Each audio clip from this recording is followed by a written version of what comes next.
Salut, c'est Monsieur Greux. Red Hydrogen One. Est-ce que ça vous parle? La société Red est une société américaine qui fabrique des caméras professionnelles qui peuvent filmer en 4K, en 8K et surtout faire du format RAW pour la vidéo. La société Red a annoncé qu'elle allait sortir un smartphone Red Hydrogen One qui pourrait bien bousculer les codes.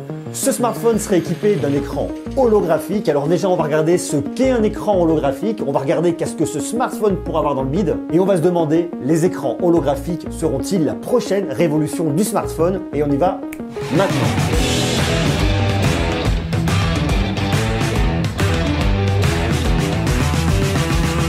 Qu'est-ce qu'un écran holographique? Un écran holographique permet d'avoir une vision en 3 dimensions, mais sans lunettes. Alors comment ça marche? Un écran holographique permet d'imiter la vision stéréoscopique de nos yeux pour avoir une vision en relief. Pour avoir une vision en 3 dimensions, on a besoin de 2 yeux. C'est ce qu'on appelle la vision stéréoscopique. Lorsque le cinéma va chercher à reproduire une image en 3 dimensions, il va travailler avec une caméra avec une double lentille séparée de 6,5 cm, exactement comme nos yeux. 6,5 cm, c'est la distance qui sépare nos 2 yeux.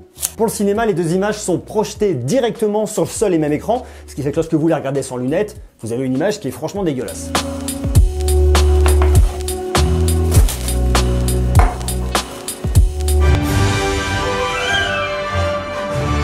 Du coup, on utilise des lunettes en 3 dimensions pour séparer la partie concernant l'œil gauche et la partie pour l'œil droit. Et après, c'est notre cerveau qui fait le reste. Il nous reconstitue une image en 3 dimensions et c'est là que vous profitez au cinéma d'une image complètement détachée. Dans le cas de ce smartphone, c'est fondamentalement différent. Vous n'avez pas besoin de lunettes, ça ne va pas travailler du tout de la même manière. Donc on va regarder comment fonctionne ce smartphone et qu'est-ce qu'il a à l'intérieur. Côté spécifications techniques, il a un écran de 5,7 pouces avec une résolution de 2560 par 1440 pixels. Et surtout, il a une nouvelle technologie pour l'écran, c'est la technologie 4View. 4 vues, 4View, comme vous voulez. En anglais, ça serait plutôt 4View, qui lui permet de passer d'un écran en 2 dimensions, comme ce qu'on a sur nos smartphones classiques, à un écran en 3 dimensions, un écran holographique. Une fois en 3 dimensions, vous allez pouvoir visualiser les vidéos et les photos en 3 dimensions. Alors, c'est pas de la 3 dimensions comme au cinéma qui va ressortir l'image avec un relief, mais plutôt de la 3 dimensions un petit peu comme sur une Nintendo 3DS, c'est-à-dire ajouter de la profondeur, de vraiment une espèce de profondeur de champ. On peut dire ça comme ça, c'est pas exactement ça, mais vraiment que vous ayez l'impression d'une immersion et d'une réelle profondeur dans l'image. Alors vous me dites, regardez de la 3D, d'accord, mais d'un autre côté, qu'est-ce qu'il y a en 3D aujourd'hui? Il n'y a pas de vidéos qui sont disponibles en 3D avec cette techno, il n'y a pas grand-chose. Alors non, c'est clair que non, on n'en est qu'au tout début. Là, très clairement, vous allez pouvoir passer des appels d'un Red Hydrogen One à un autre, c'est-à-dire avec 2 smartphones équipés de la même technologie pour pouvoir effectivement vous voir en 3 dimensions avec cette profondeur. Vous allez également pouvoir filmer en 3 dimensions, vous allez pouvoir faire des photos et des vidéos en 3 dimensions avec votre smartphone que vous allez pouvoir visionner directement et uniquement dessus. D'ailleurs, ça me fait penser au CES, j'ai vu une télé en 3 dimensions sans lunettes. Là, je pense qu'on ne se rendra pas compte directement à l'image, mais la télé, quand on le regarde, on a l'impression d'avoir des lunettes en 3D sur les yeux. L'image se détache vraiment. C'est très très étrange parce que on regarde un écran et pourtant on a de la 3D. Dès qu'on bouge, c'est hyper particulier, mais c'est vraiment un truc de fou.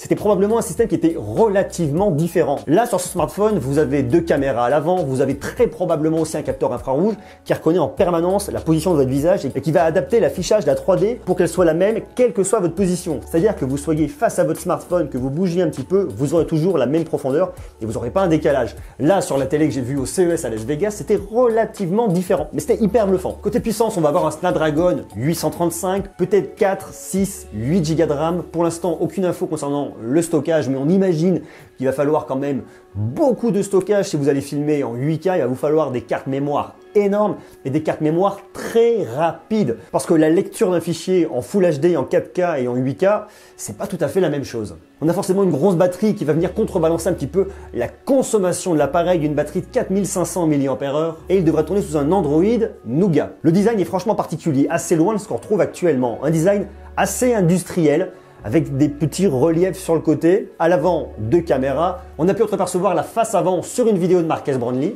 Like it's this part rugged, part modern look, and I really kind of like it. The middle part is metal. Sur le côté, on a un bouton REC qui montre très clairement que c'est un produit qui est destiné à la vidéo, de l'USB Type C, un port jack, des haut-parleurs stéréo situés en dessous de l'écran pour avoir vraiment une sensation d'immersion. On imagine que la sensation d'immersion va être encore plus présente, encore plus puissante avec un casque, avec une répartition stéréo. Ça devrait être quand même quelque chose de super intéressant à voir également si on n'a pas des micros stéréo situés à l'avant de l'appareil lorsque vous vous allez vous parler directement sur un équivalent du FaceTime pour que vous puissiez vraiment avoir une spatialisation du son. Bon, alors je vous arrête tout de suite, hein. Ce produit il est quand même relativement cher. Vous avez deux versions, une version en aluminium à 1295 $ et une version titanium à 1595 $. Il est bien précisé sur le site de Red que ces tarifs sont hors taxe, hors frais de port et hors frais de manutention. C'est-à-dire que si vous rajoutez une TVA sur le produit à 1295 $, ça fait 1116 € plus 20% de TVA, ça vous le monte à 1339. Et là, je ne compte pas ni la manutention, ni le port. Et sur le produit en titanium, de 1595 $, on passe à 1375 € plus 20% de TVA, 1650 € une fois de plus sans frais de manutention et sans frais de port. Je ne sais pas si vous avez regardé la vidéo de The Verge, si vous avez fait attention, mais on voit très clairement qu'à l'arrière, il y a des petits connecteurs qui vont servir à brancher des éléments supplémentaires, un peu comme ce que l'on peut retrouver sur le Motorola Moto Z.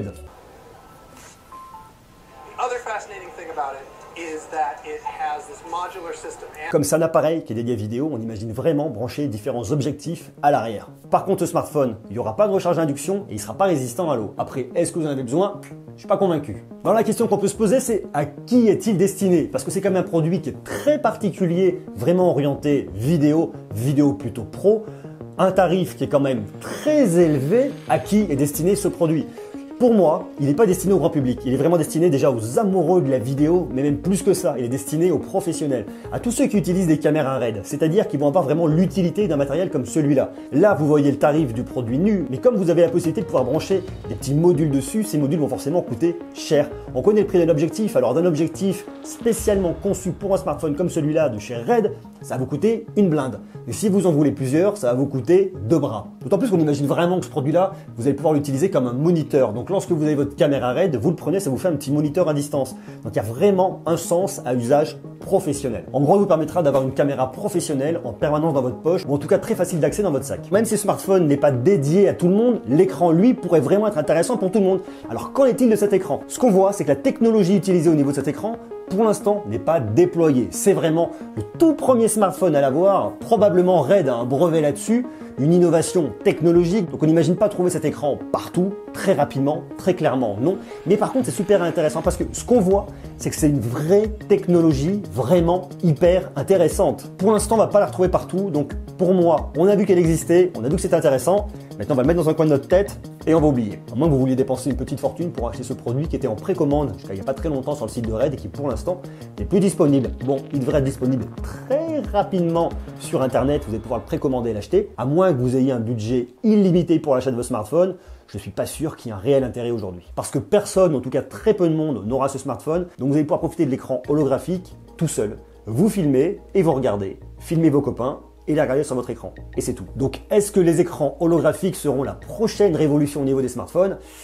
Difficile à dire. En attendant, on peut voir que c'est vraiment quelque chose d'hyper intéressant et pour le coup, ça a vraiment l'intérêt d'être novateur.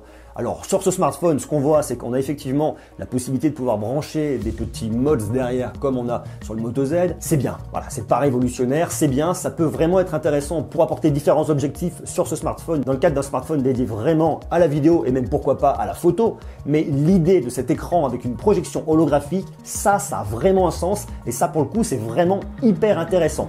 Pas tout de suite. Comme je vous le disais, on va le garder dans un coin de notre tête et on va attendre voir si les différents constructeurs se positionnent là-dessus, à voir s'ils ne sont pas bloqués au niveau des brevets, à voir si RED fournit les écrans, voir un petit peu comment tout ça peut être distribué, voir si les constructeurs s'y intéressent, voir si les développeurs s'y intéressent, voir s'il y a des applications qui peuvent être proposées là-dessus. On peut imaginer vraiment de profiter vraiment d'une immersion.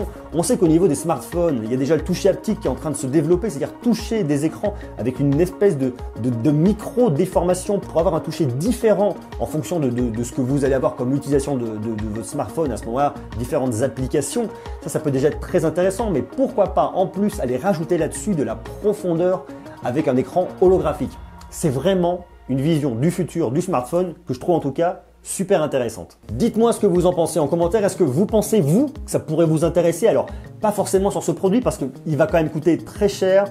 Il n'est pas dédié à tout le monde, ça je vous l'ai déjà dit. Dites-moi néanmoins si vous pourriez vous laisser tenter. Est-ce que vous connaissez l'univers RED? Est-ce que vous êtes un amateur de cinéma? Est-ce que vous avez déjà pu tester ces caméras? Pourquoi pas? Si oui, vous me marquez tout ça en commentaire. Et est-ce qu'un smartphone comme celui-là pourrait vous intéresser? Et qu'est-ce que vous pensez de cet écran holographique?